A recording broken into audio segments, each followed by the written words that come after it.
A segunda questão que eu tenho aqui que vou responder é: qual a estratégia para entrar na mente do autor e tentar se aproximar da sua própria interpretação? O ponto que é importante saber é que isso não é tão importante assim, entrar na mente da pessoa que escreveu. E por quê? Quando eu escrevo, eu tenho uma intencionalidade. E o leitor pode ser e deve ser capaz de rastrear essa intencionalidade. Então, vamos com calma. Entrar na mente do autor não precisa. Você precisa pegar as estruturas escolhidas pelo autor ou pela autora para que as suas ideias se transformem em linguagem. Então, se liga.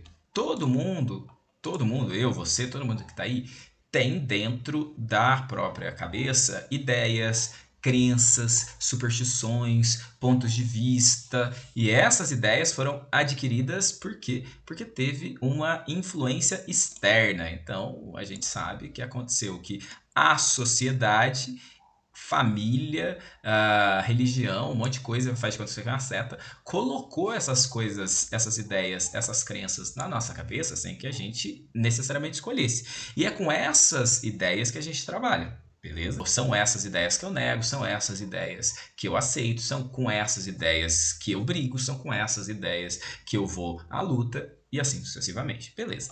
Aí o que acontece? O sujeito que escreve o texto, ele coloca a si mesmo dentro do próprio texto. Então, essas ideias que adquiriu socialmente passam para dentro do texto. E você é capaz de rastrear isso, rastrear as intenções de um texto, que podem ser mais denotativas ou mais conotativas, ou seja, tentar descrever a realidade de um modo um pouco mais neutro, ou tentar criar representações mais subjetivas da realidade, aí é conotativo. Então, essas intenções eu leio no texto. Vamos ver como é que eu faço isso. Então, uma das dicas, dentre as várias possíveis, é perceber a ordem, é perceber sinônimo, é perceber organização do texto. Então, vamos imaginar o seguinte, ó.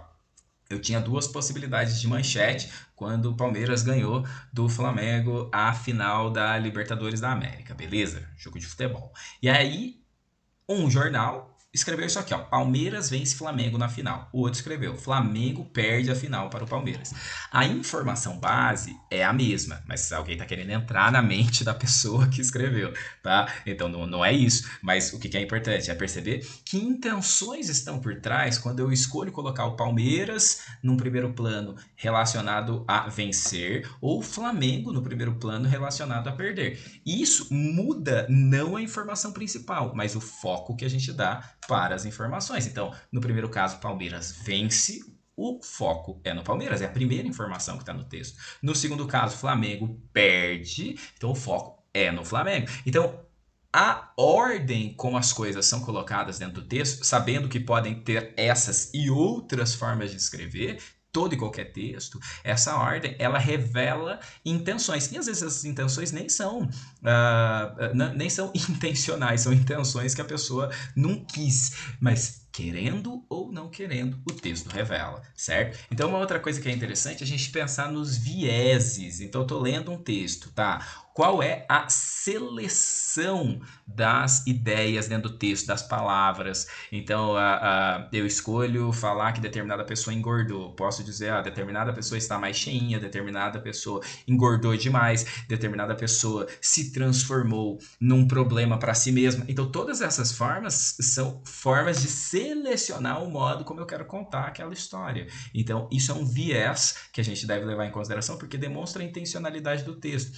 Uma ausência de justiça ou equilíbrio. Então, se eu falo mais de uma personagem e menos de outra, se eu falo mais de um lado político e menos de outra, então isso é uma forma de você ir percebendo as intenções do texto. O recorte de um contexto. Então, tem toda a história, mas você resolve recortar só 2 anos da história, ou 10 anos da história, ou um mês, e esquece no ano todo os outros 11 meses. Esse recorte tem uma motivação, e essa motivação você é capaz de rastrear as fontes por trás dos textos. Então, se não há fonte alguma, você já percebe a intencionalidade muito pessoal. Se há fontes, mas essas fontes, elas sim trabalham com ausência de justiça e equilíbrio, ou fazem seleções ruins, ou um tom mais agressivo, um tom menos agressivo, um tom mais neutro, tudo isso demonstra, né, indicativos de como ler o texto e, entre aspas, entrar na cabeça de quem escreveu e tentar produzir um significado que seja mais equilibrado, beleza?